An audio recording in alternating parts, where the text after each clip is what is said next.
I've been thinking a lot about what it takes to accomplish more, and I have an important message to share with you guys here today. I find myself starting the day sitting at the pool, buttons down.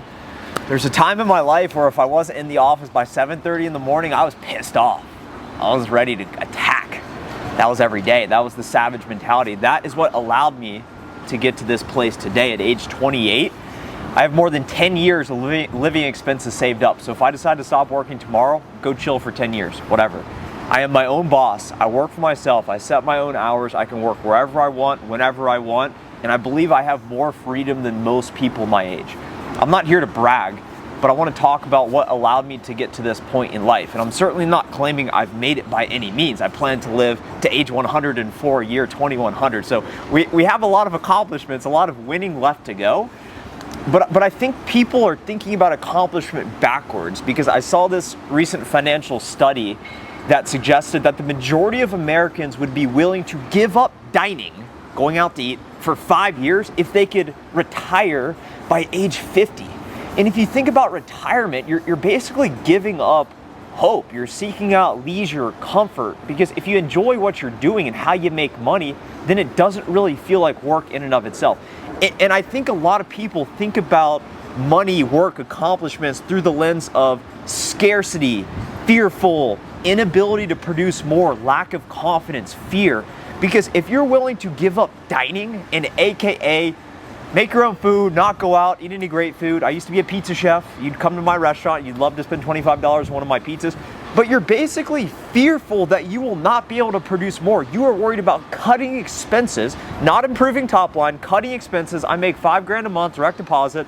Okay, my expenses are $1,500 a month. If I can reduce my expenses to $1,250 a month, okay, extra cost savings. I invest that, compound for 40 years. I got $1 million in my savings account. I've made it. I'm here to tell you that is a lie, and what they have told you is totally wrong if you want to accomplish more and get ahead in life.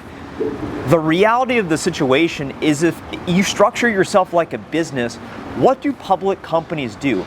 They care about increasing their top line revenue. Of course, they watch expenses, but they care more about top line revenue, acquiring companies to grow. How do we organically add new products? How do we spend money to increase headcount so that we can go dominate the market, sell more of our widgets, and make more money? Because then they can figure out the rest later once they get big enough. Hey, we'll go fire 15% of people. Hey, we're gonna reduce everyone's pay so that we can become more profitable. And I want to talk to you today about becoming more profitable in your life, because the way for me to get to this position at age 28, sitting on the rooftop, buttons down, screaming into the camera, wind, sun in my face, not gonna stop me, sipping on my cold brew coffee, is because I grinded like an absolute savage early in my career.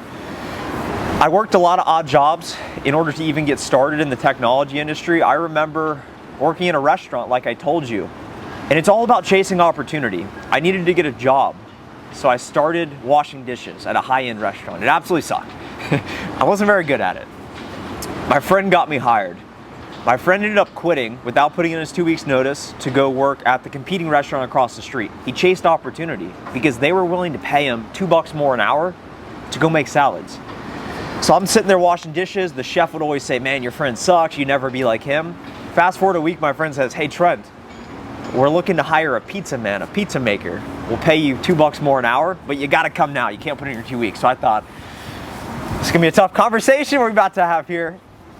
So I walk into the restaurant and I tell the chef, hey, I'm quitting, I'm joining the competitor. He cusses me out. It was a great life experience because it taught me a lot of things about human nature and looking out for yourself. It's not a lack of loyalty, but where can you thrive the most?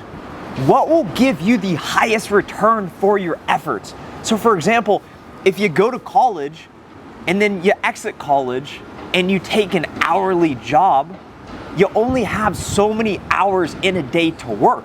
If you're working 12 hours a day, $20 an hour, think you're making money, but you have no way to scale that, to increase that.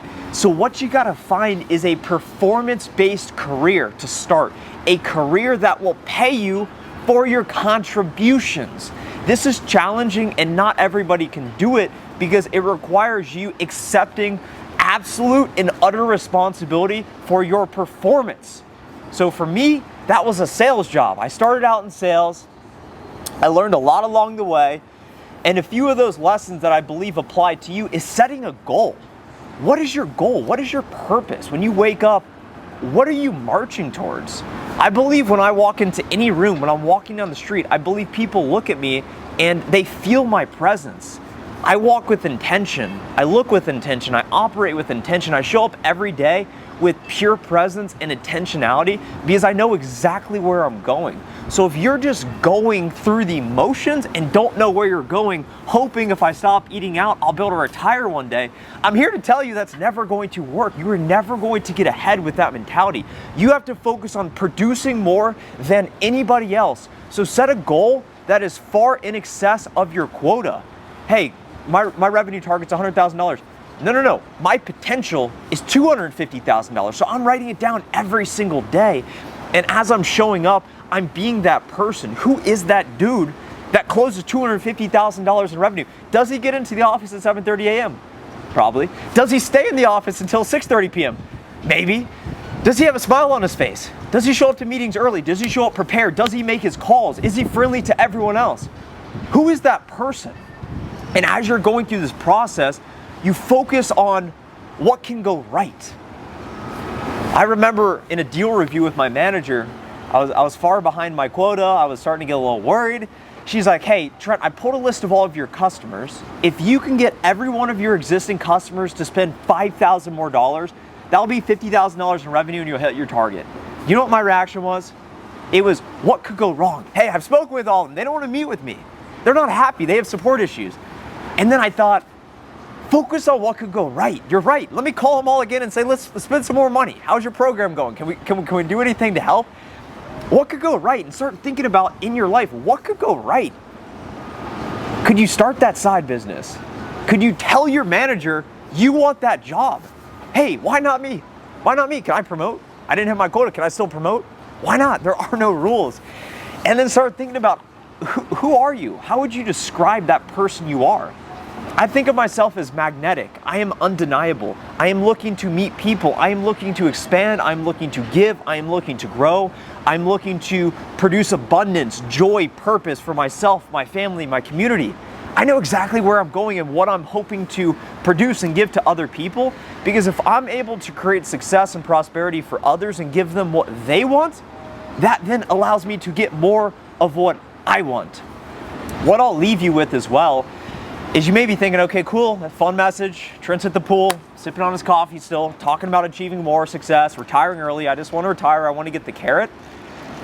Imagine if you could never lose, ever. Because a lot of people never really go all in and commit. They're never committed. You're always thinking about, well, I could go do this. I could go do that. You think about the alternatives. Once you make a decision and you cut off alternatives, you are tunnel vision all in on this path.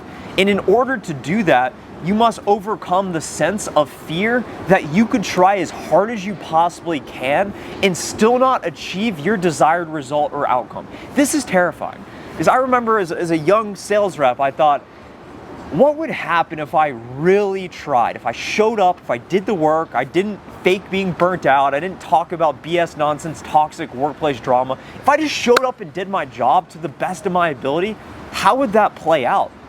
And I actually did that. That's what I did. I did that for years. I was willing to sacrifice absolutely everything in pursuit of my targets. That was hitting quota, making money online, growing as a person, investing in myself, self-development, because I now do not view life through the paradigm of rejection, failure, shortcomings. It is all about pursuit, domination, relentlessness, going towards the goal. And I will win. Some days I'll win less, but the common denominator in every situation is that I will learn. I will make the call. I'm willing to get rejected. I will be body bagged. You can tell me no to my face. I'll ask the girl out. I'll make my intentions clear. I'll say what I want to be. I'm going to be my unapologetically weird self in every situation. And I know it will all work out for the best, because it simply cannot not work out for the best the way I view life in my paradigm. And I believe that mentality is what has allowed me to advance myself forward, not to a point of mastery. It's an infinite pursuit, but I will continue to learn, continue to fine-tune my craft so that in my 30s, in my 40s, in my 50s, in my 60s, in my 70s, in my 80s, in my 90s, in my 100s, when I live to be 104 years old at year 2100, we will watch this video back and say, yeah, I think some of what Trent said in that video was absolutely true. So if you enjoyed today's message, hit the thumbs up button now, share this video with a friend who needs it, and I'll talk to you in the next video. Bye.